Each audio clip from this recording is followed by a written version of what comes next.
오늘 저는 여러분과 함께 신약교회의 헌금의 원리라는 제목으로 하나님의 말씀을 선포하겠습니다.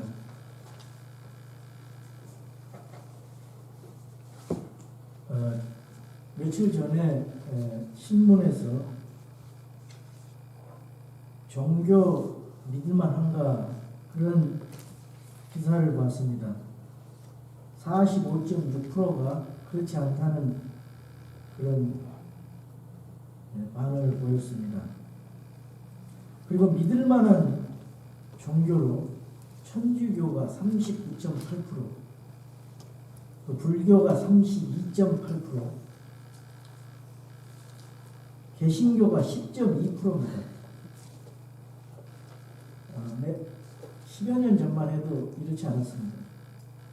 20년 전만 해도 가장 개신교가 믿을만한 교파로 그렇게 통계가 나와 있었습니다. 근데 요즘에 급격하게 신뢰를 잃어갑니다. 성직자 믿을만한가? 천주교 사제 신부가 52.3%입니다. 그리고 불교의 스님이 승려가 38.7%. 근데 개신교 목사가 17%입니다.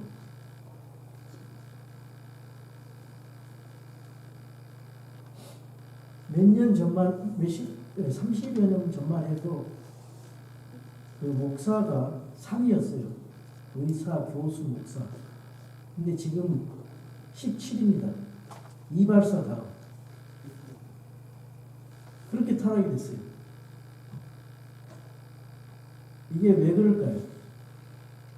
교회는 많아지는데 왜 이렇게 교회가 영향력을 끼치지 못하고 사회의 지탄을 받고 오히려 세상이 교회를 염려할까요? 성경대로 안 해서 그렇습니다. 성경을 경계시키고 사본을 경계된 사본에서 써서 번역을 자기 사상을 가지고 번역을 하다 보니까 교리가 변질되고 믿음이 변질되고 그래서 헌금 개념도 변질이 됐습니다. 헌금 개념. 그래서 제가 고린도 전서 후서를 지금 강해 설교를 계속 하고 있는데요. 오늘 이거 하는 거 별로 그게 썩 내키지 않는 설교예요. 근데 목사는 성도들이 싫어해도 설교해야 됩니다.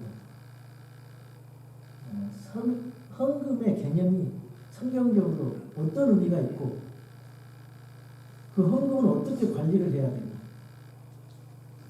그래서 헌금을 드리는 자에게 어떤 유익이 있고 복이 있는지 그걸 가르쳐 줘야 돼요. 어떻게 하면 잘못된 것인가. 그래서 이 한국만 그런 현상이 일어납니다. 동서고금을 막론하고 한국 교회만큼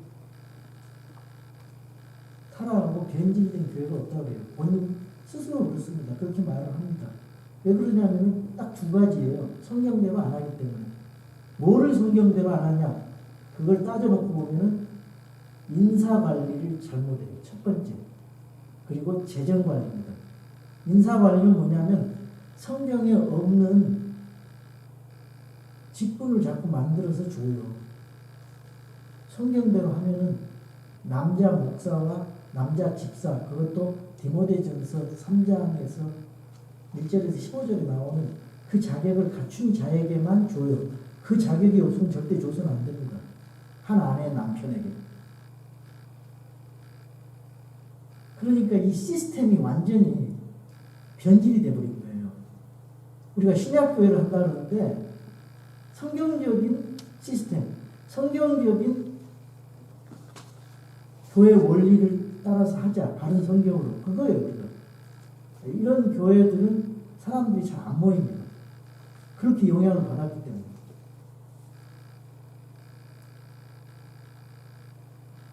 그래서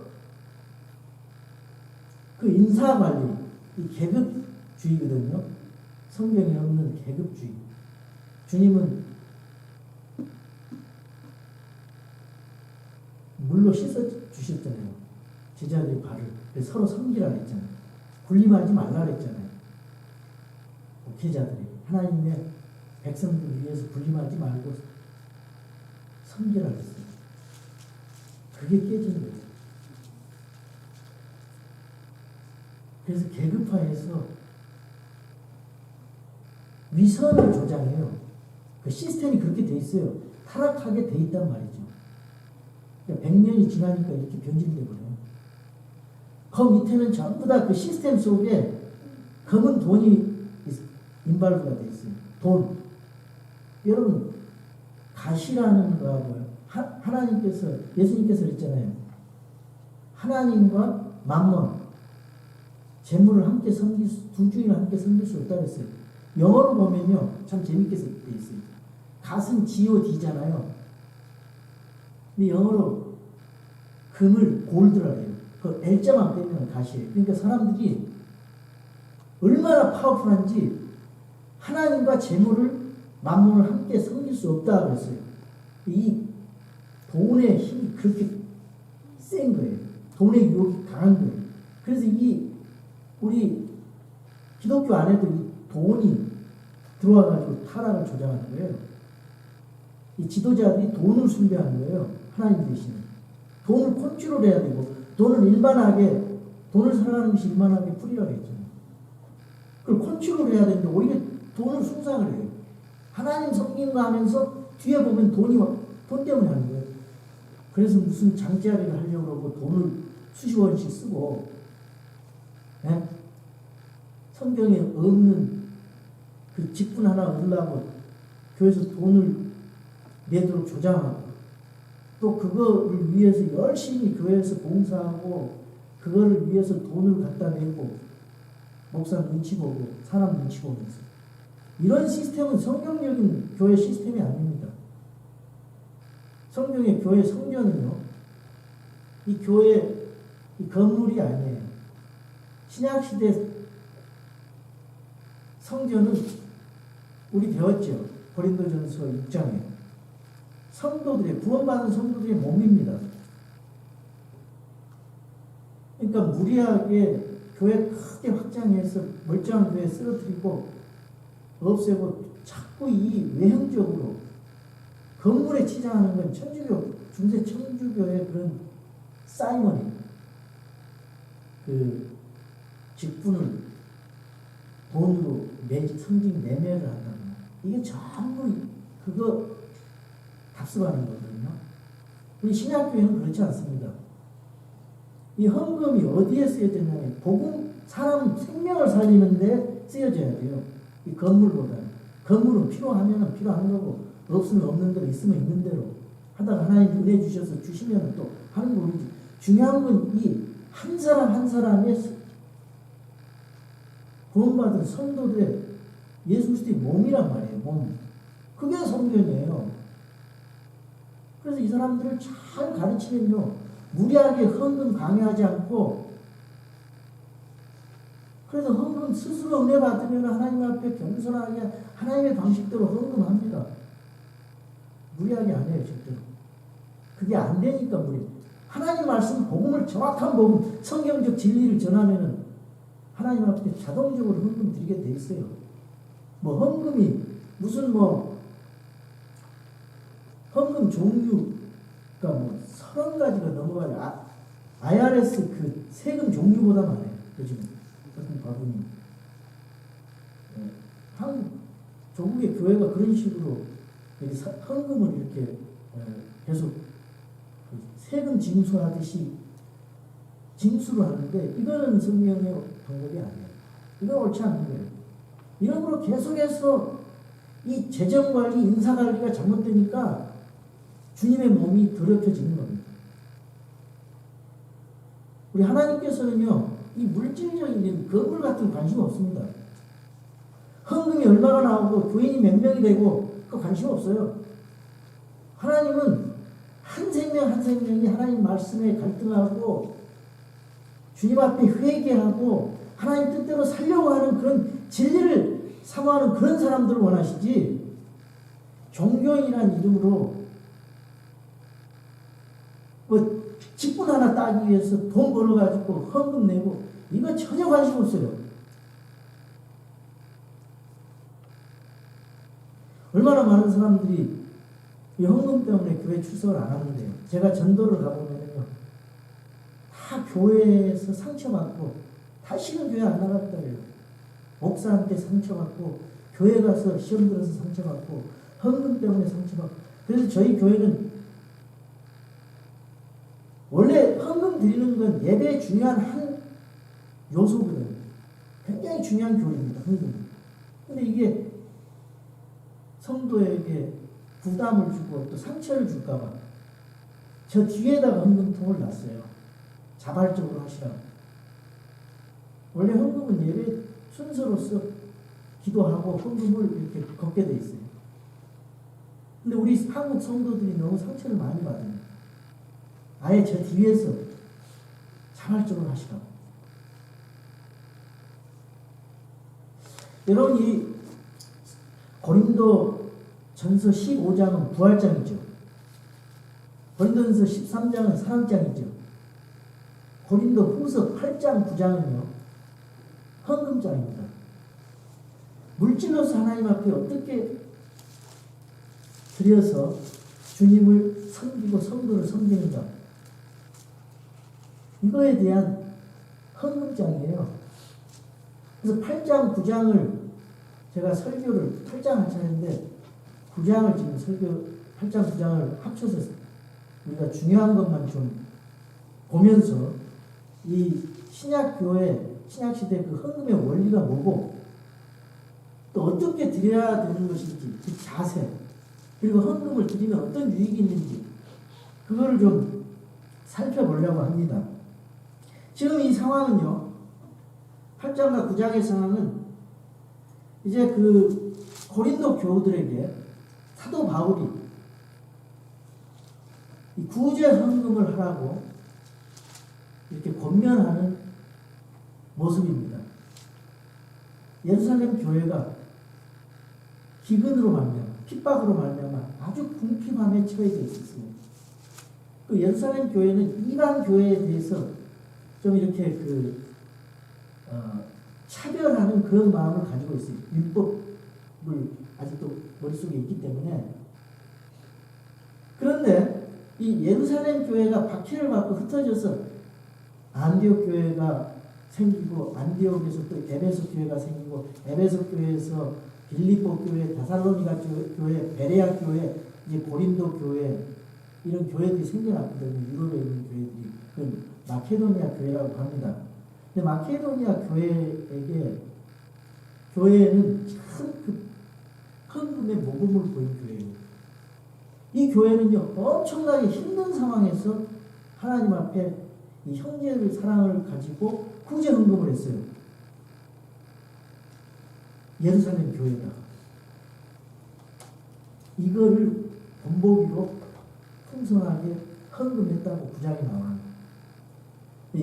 고린도전서 16장에 보면은 매주일 첫날, 그러니까 주일날 내가 가기 전에 우리 그 헌금 모금하는 사람들이 그 파송을 했거든요. 모금하는 사람들이 파송을 했어요. 세 사람 기도하고 두 형제를 파송해가지고 이 사람들이 갈 때 너희들 그냥 준비 없이 그냥 불평하면서 갑작스럽게 헌금하지 말고 준비 있게 계획을 있게 하라고 미리 얘기를 해요. 준비해 가라고. 여러분, 헌금할 때 헌금 바구니를 돌리면은 아무런 준비 없이 그냥 주머니에서 돈 1불짜리 꺼내가지고 이거 드리는 거 별로 좋지 않아요. 하나님 앞에. 이 헌금은 뭐냐면 하나님 앞에 내 자신을 드리는 마음으로 드리는 거예요. 나를 구원하신 주님, 나에게 새로운 생명을 주신 주님.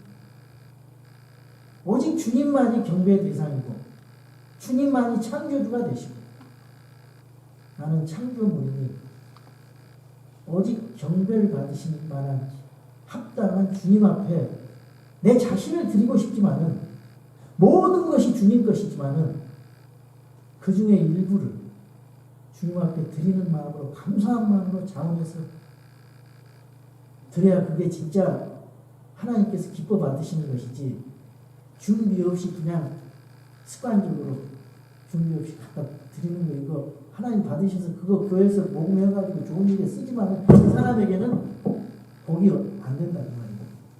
유익이 안 돼요. 그런 헌금 하지 마시라고. 돈이 없으면 헌금 하지 마시라고. 아까운 생각 들으면 헌금 하지 마세요. 시험 드니까. 믿음이 생길 때 헌금 하시라고. 여러분 헌금 관리도요. 잘해야 됩니다. 이 헌금 관리를 잘못하면요. 어떻게 됩니까? 불평이 생기잖아요. 교회에서. 열심히 헌금을 했는데 그 돈 가지고 목사가 그냥 착복을 하고 횡령을 하고 그때 당시 유대 교로 복귀하려고 하는 자들이 헌금 훔쳐가지고 도망가고 그랬어요. 사도 바울도 자기가 헌금 이 사도 바울의 그 선교 여행 중에 중요한 사명이 하나가 있었는데 그것은 그 가난한 사람들에게 복음을 전하고 그들을 구제하는 것이었어요. 그래서 사도 바울은요, 갈라디아서나 이렇게 고린도전서 읽어보면은 디모데서에 보면은 가난한 자들을 굉장히 챙겨요. 고아 과부라든가 먼저 가난한 믿음의 형제들에게 할지니라. 갈라디아서 보면은 사도 바울이 결단해요. 가난한 형제들을 위해서 섬기겠다. 그래서 모금 운동을 해요. 근데 사도 바울은 모금 운동을 하면서 기도, 아주 신실한 기도를 세워가지고 그 두 형제를 이렇게 모금 운동하는데, 모금하는데 그 교회 파송해서 그들에게 이제 잘 관리하고 보고하게끔 합니다. 그러니까 이 스폰서링 처치, 샌딩 처치가 굉장히 중요해요. 선교사를 보내가지고 그 사람의 재정적인 거, 교리적인 문제까지 잘못되면 이 스폰서링 처치, 이 샌딩 처치, 안디옥 교회 같은 샌딩 처치가 선교사들을 잘 점검을 해야 돼요. 우리 교회도 이제 우리 미국 교회가 저를 그렇게 하거든요. 우리 교회가 만약에 미션을 시작하면 그렇게 해야 돼요. 이게 이제 교회 계승이에요. 신약교회 계승. 질서 있게. 저 사람들이 성경적 교리를 따라서 성경의 교리대로 설교하고 티칭하고 있는가? 그것대로 실천하고 있는가? 이 안디옥 교회, 스폰서링 교회가 잘 점검을 해야 돼요. 그것을 사도 바울도요. 안디옥 교회가 파송했잖아요. 그래서 사도 바울은 항상 안디옥 교회로 와서 보고를 합니다. 선교 보고를 해요. 재정 보고도 하고. 그래서 오늘도 우리 두 번째 주는 우리 교회 이제 비즈니스 미팅 교회 회의가 있어요. 그럼 우리 구원받은 성도들, 우리 구원받고 칭죄받은 우리 지체가 된 분들이 다 한 표에 평등하게 한 표씩 행사를 할 수가 있거든요. 그래서 우리 교회가 잘 돼갈 수 있도록 어느 한두 사람에 의해서 잘못되지 않도록 잘 돼갈 수 있도록 이렇게 여러분들이 의견을 제출하고 또 잘못된 것은 고쳐야 돼요. 그래서 헌금도 재정 보고도 다 투명하게 합니다. 그래서 오늘 이번 달에 이렇게 헌금 썼습니다 하고 여러분들한테 이따 다 나눠줘서 여러분의 의견을 반영하고 잘못된 거 있으면 고치고 또 잘못 교회 헌금이 쓰여진 거 있으면 여러분들 얼마든지 말할 수 있어요. 그게 신약교회의 회중정치. 그래서 이런 상황 속에서 사도 바울이 헌금에 대해서 말씀하고 있거든요. 그래서 우리가 조금 성경을 찾아가 보면서 원리를 좀 알기를 원합니다. 이제 이 8장 1절에서 2절 보시면요. 아주 극심한 가운데서도요. 그 열악한 환경 속에서 돈이 없는 가운데서도 경제적으로도 어려운 가운데서도 핍박 가운데서도 불구하고 헌금을 한 것을 볼 수가 있어요. 권덕교회는요. 많은 은사를 받았어요. 권덕교회는 무역도시잖아요. 권덕교회 무역합니다. 그래서 돈이 많아요. 부자예요. 부자. 근데 헌금을 약속을 해놓고 1년이 지나도 헌금을 안 하거든요. 그러니까 그 헌금하라고 촉구하는 거예요. 야, 구제헌금 1년 전에 한 달 해놓고 이거 잊어먹었구나.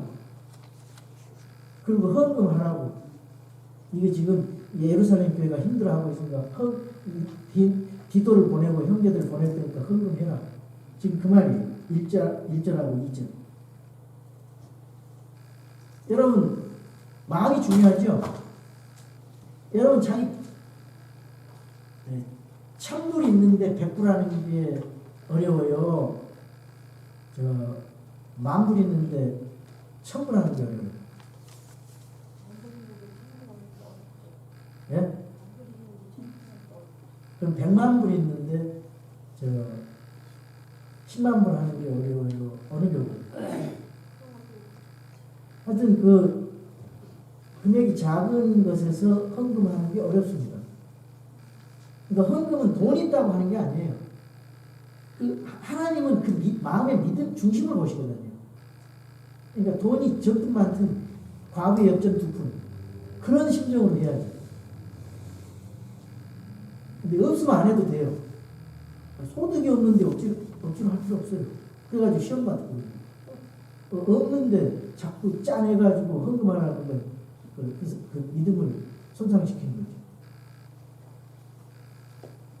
그래서 이 헌금을요, 은혜라는 말로, 선물이라는 말로 사용하고 있습니다.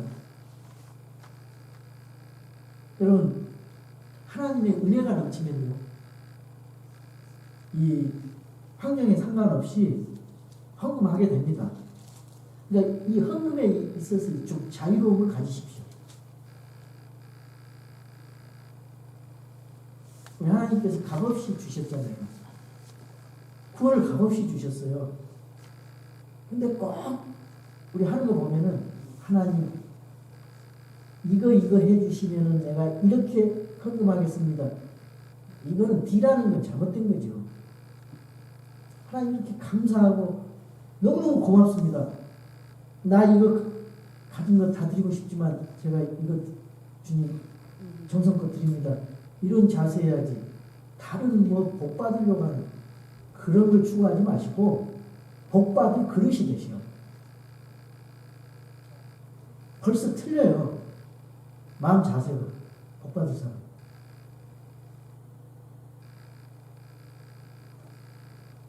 그리고 3절에서 4절 보면요. 아주 열정적으로 자발적으로 기쁨을 하고 있습니다. 압력을 받아서 한 것이 아니라 은혜로 했어요. 그리고 이제 5절에서 9절 보시면은 예수님처럼 자원하여 드렸어요. 예수님은요, 자원해서 자기 자신을 하나님 앞에 대속물로 드렸잖아요. 예수님은 하나님이세요. 예수님은 하나님이세요.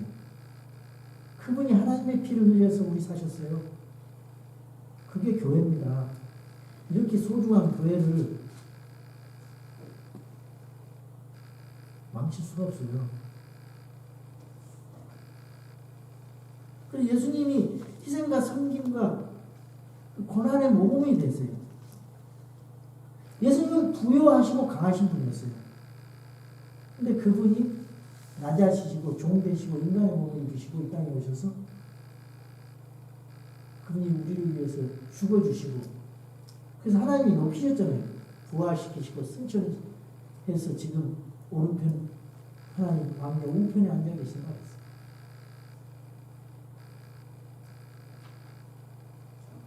우리 주님이 베들레헴 마구간에 오셔서 지금 하늘에 왕자 우편에 앉아 예수님처럼 자원해서 자신을 드리는 마음 우리는 헌금뿐만 아니라 시간을 드리고 재능을 드리고 우리 자신을 드려야 됩니다. 물질을 드리고.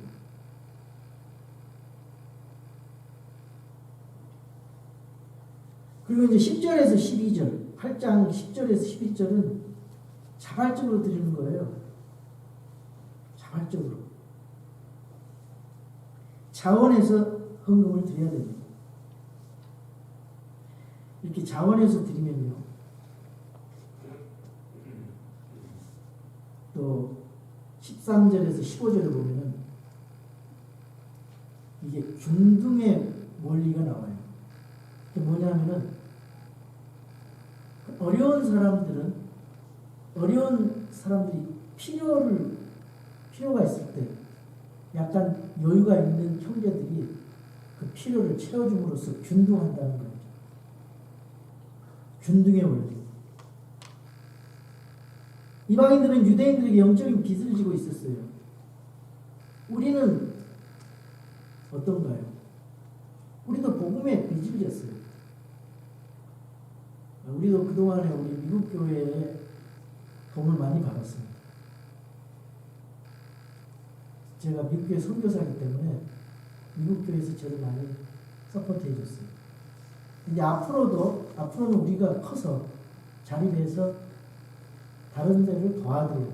지금도 우리 8분의 선교사를 작지만 보내고 있지만은 더 많은 선교사들을 또 파송해서 교회를 세워나가야 됩니다. 성경적인 교회를 세워나가야 됩니다. 이게 균등의 원리거든요. 지금도 제가 여기 온 지 15년 이쪽 워싱턴 지역에 왔지만 알칸사스 4년 있을 때 그 형제들이 아직까지도 보내줘요. 조금씩. 성경을. 참 감사해요. 저도 그거 좀 갚아야 돼요. 우리 교회가 그런 일을 하기를 바랍니다. 이 균등의 원리는 출애굽기 16장의 만나의 원리와 같습니다. 많이 거둬도 남지 않았고 적게 거둬도 모자라지 않았다는 거예요. 여러분 이 영적 원리를 잘 아셔야 돼요.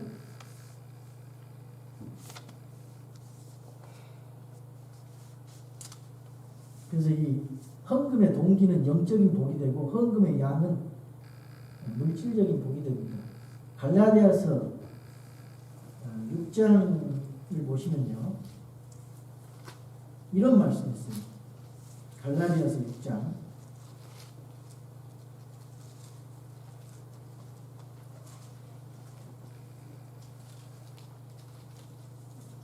6장 7절 속지 말라. 하나님은 조롱당하지 아니하시나니 사람이 무엇을 심든지 또한 그것을 거두리라. 자기 육신에게 심는 자는 육신으로부터 썩는 것을 거두되 성령에게 심는 자는 성령으로부터 영존하는 생명을 거두리라. 이게 무슨 말씀입니까? 여러분 육신을 심으면 육신으로 나오게 돼 있어요.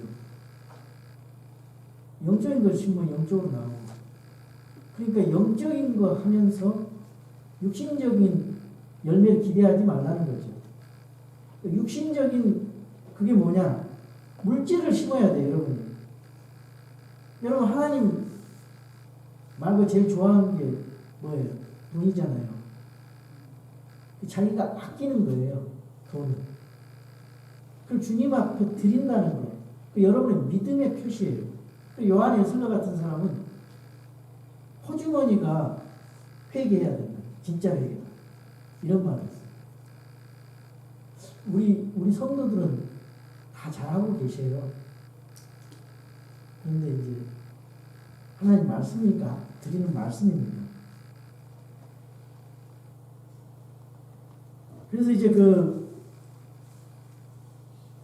우리가 하나님 앞에 신약 성경에는 드릴 때 자기가 마음에 정한 대로 드리라고 했어요. 그래서 구약시대 때는 100분의 23 혹은 100분의 29를 드렸습니다. 계산해보면.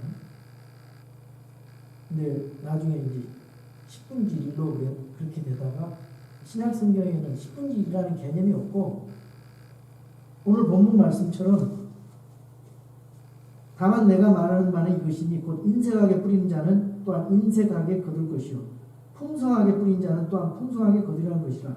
저마다 자기 마음속에 정한 대로 낼 것이요 마지못해 하거나 억지로 하지 말지니 하나님 즐거이 내는 자를 사랑하시느니라. 고린도후서 9장 6절에서 7절입니다. 10%의 법칙이 없어요. 신약에는. 여러분 물질적인 복을 받으시려면 하나님 앞에 인색하지 않고 풍성하게 드리면 되는 거예요. 그 10%에 얽매일 필요가 없어요. 이 10%를 얘기를 강조를 안 하니까 기본적으로 10%지 적어도 구약시대는 100에 23, 100에 20분 했어요. 근데 다 하나님 것인데 그 중에 10개 중에 하나 드리라는 거예요. 근데 이렇게 딱 정해놓으니까 그걸 율법적으로 생각을 해가지고 그냥 아주 정확하게 헌금을 드릴 때, 11조 헌금을 할 때 123불, 55전 이런 식으로 하시는데 그런 것보다 율법적으로보다 그냥 자연스럽게 하세요. 풍성하게. 많이 드리고 싶으면 자기 믿음대로, 분량대로 그렇게 드리시면 돼요.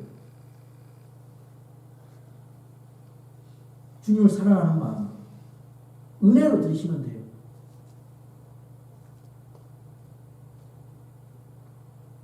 이 헌금을 이제 이렇게 8장에서는 드리라고 하면서 이제 헌금을 모금하는 사람, 관리자들에 대해서 의무를 16절에서 24절까지 주십니다.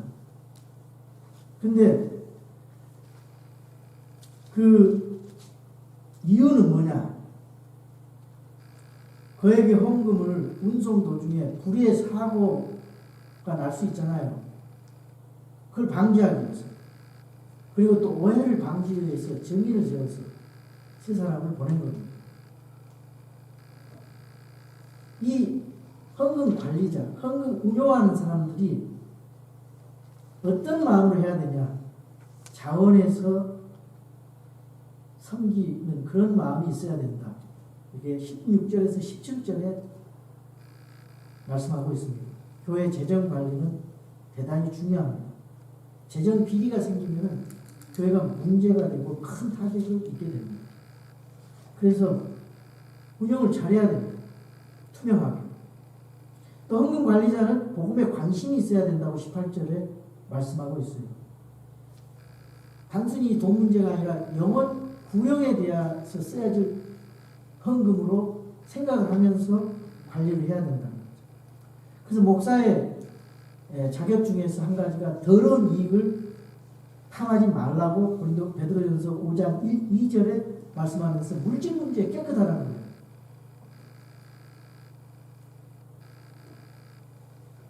그리고 주님께 영광을 돌리는 마음으로 해야지 내가 영광을 받기 위해서, 사람이 영광 받기 위해서 헌금하는 거, 그리고 성경에서 말씀하고 금하고 있는 것입니다. 오직 하나님께 영광이 돼야 됩니다. 그리고 그분이 원하는 방향으로 사용해서 그분에게 영광이 돼야 돼요. 그런 마음이 있는 분들이 헌금 관리를 해야 된다 그 말이에요. 헌금을 이제 액수를 밝히는 거 있어요. 개교에서. 그래서 성경에서 얘기하지 않습니다. 우리 한국 교회는 뭐 주보에다 일일이 11조 헌금, 무슨 헌금, 얼마 적어놓는데 우리 미국 교회 목사님이 한국 갔다가 아무리 교회 가서 그걸 봤나봐요. 굉장히 놀랐어요. 미국에는 그런 거 없이 그냥 자발적으로 드리고, 그러나 전체적인 재정 전체는 투명하게 보고를 하잖아요. 미국 교회. 전체적인 거는 우리가 어떤 방향을 위해서 하지만 개인적인 건 하나님만 낯싸이지 그건 밝힐 필요가 없다는 거예요. 그리고 이제 헌금 관리자들이 정직한 평판이 있어야 된다는 게 20절에서 22절에 비난받지 않도록 조심하라는 그런 내용들이 나오고, 23절에서 24절은 협조하는 자세가 있어야 된다. 서로 협조하는 마음으로 주님을 위해서 서로 일치된 마음으로 주님 영광을 위해서 좋은 팀을 이루어서 섬기라. 그런 것을 통해서 우리 교회가 그런 식으로 우리 재정을 관리해야 된다. 우리 형제회에서 그걸 잘 해야 됩니다. 이제 9장에 들어가서 첫 번째로 이제 1절에서 5절까지는 헌금은 다른 성도들에게 분발하게 한다. 그런 내용이 있어요. 그 말은 무슨 말이냐면은 우리가 이제 헌금뿐만 아니라 우리 교회에서 성경을 열심히 공부하는 분들, 전도를 많이 하시는 분들, 또 섬김을 하시는 분들에게 대해서 본이 되잖아요. 그러면 나도 저렇게 돼봐야 되겠다 하는 그런 마음이 서로 생기는 거죠. 그래서 거기서 중요한 것은 우리가 조심해야 될 것은 육신적인 경쟁이 되지 않도록 해야 돼요. 영적인 경쟁은 괜찮아요. 섬김에 대해서 우리 주님을 위해서 그런 영적인으로 이제 분발해야 되겠다. 그렇게 하는 건 좋지만은 자칫 잘못하면 그것이 인간적인 그런 경쟁이 돼가지고 문제가 될 수 있다는 것이죠. 헌금은요, 성경적인 교회에게 성경의 진리를 가르치는 교회, 지역 교회에게 하는 게 좋습니다. 왜냐하면 그 돈이 잘못 사용되면 악한 일에 참여한다고 성경은 말씀하고 있어요. 예를 들어서 WCC 운동하고 종교 통합하는데 사용하라고 갖다 줘버리면 그거 가지고 그 악한 일에 사용될 수 있어요. 그 귀한 헌금 땀 흘려서 내가 한 시간에 돈 10불, 20불 받아가지고 그걸 왜 하나님이 원하시지 않는 십자가의 원수를 행하는 그 영적인 그런 분별력이 없는 사람은 함부로 하나님 앞에 헌금한다고 하는데 그런 분별력을 가지시라고. 꼭 우리 교회 하라는 것이 아니고 그런 교회들에게 헌금을 드려야 됩니다. 성경적인 지역교회입니다. 그리고 이제 헌금은 또 헌금을 드리게 되면요 6절에서 11절까지는 하나님께서 헌금을 드리면 복을 주신다는 거예요. 복을 주셔요. 그리고 어떤 물질적인 복을 주신다는 거예요. 네. 아까 그랬죠? 심는 대로 거둔다고. 그렇게 돼 있어요. 그리고 헌금을 드릴 때 바른 동기로 드려야 돼요. 바른 동기. 마음의 동기가 중요하죠. 섬김도 바른 동기에서 섬겨야 되고요. 물질로 섬기는 것도 바른 동기에서 섬겨야 돼요. 내가 영광 받기 위해서 섬기는 주님 기뻐하지 않고 뭐 내가 교회에서 좀 뭔가 좀 힘을 써봐야 되겠다. 그래서 헌금을 많이 한다. 이거 전혀 원치 않아요. 한 5년 전에 어느 분이 7만 불하고 4에이커를 가지고 왔어요. 저한테. 성경대로 교회 해달라고. 그런데 자동차 한 대요. 받지 않았습니다. 왜냐하면 받지 않고 가지고 있으라고 하면서 미국 교회하고 이렇게 했는데 대화를 했는데 자꾸 그걸 가지고 교회를 우지자지하려고 그러더라고요. 그래서 담백하게 보내드렸어요. 스스로 가시더라고요. 우리 교회는 그렇게 할 수가 없습니다. 주님의 몸이기 때문에.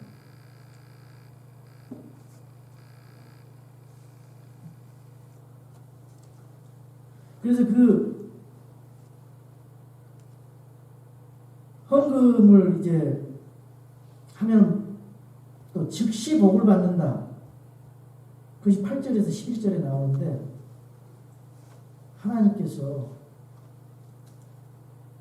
즉시 부자 되게 한다 그런 의미가 아니고 여러분의 필요를 채워주신다 이 말이에요. 공중나는 새를 먹이시고 입히시잖아요. 당장 아파트값 낼 거 없어요. 여러분 차가 고장나면 어떻게 할 수가 없어요. 그럴 때 하나님 앞에 드려보세요. 하나님께서 채워주신다 이거예요. 그 믿음의 문제예요. 인색해가지고 그거 아까워가지고 그거 먼저 하면은 그 버릇 고칠 때까지 하나님은 계속 이제 그런 식으로 뭐 하는데 그 믿음을 딱 가지고 하나님 앞에 하나님 내가 이 차고장 나면 고칠 것이 없어요. 내가 아파트값 낼 것이 없어요. 병원비가 없어요. 학비가 없어요. 그럴 때 하나님 내가 다는 못 드려도 이거는 꼭 나 이런 문제 좀 제발 일어나지 않도록 따로 떼서 20불이라도 들어보시라고. 없는 중에. 그러면 기적이 일어나죠. 많이 봤어요.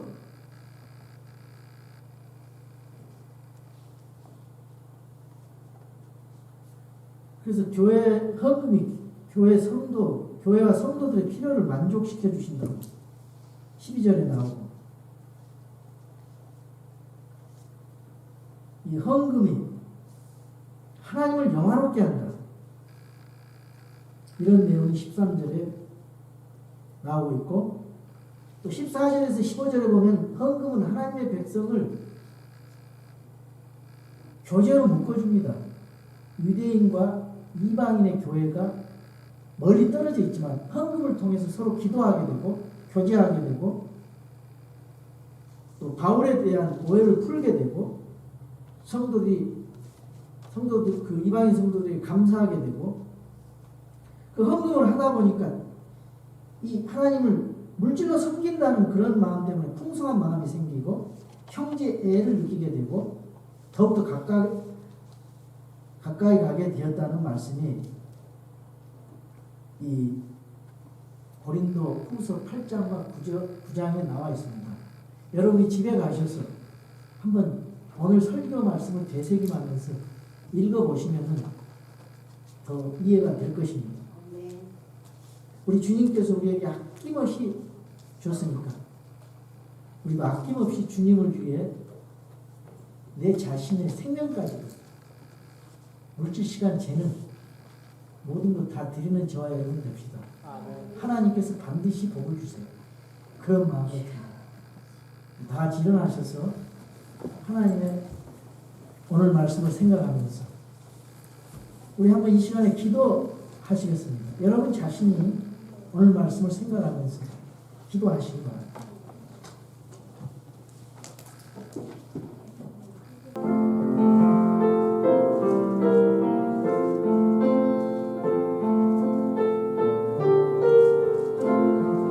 주는 것이 받는 것보다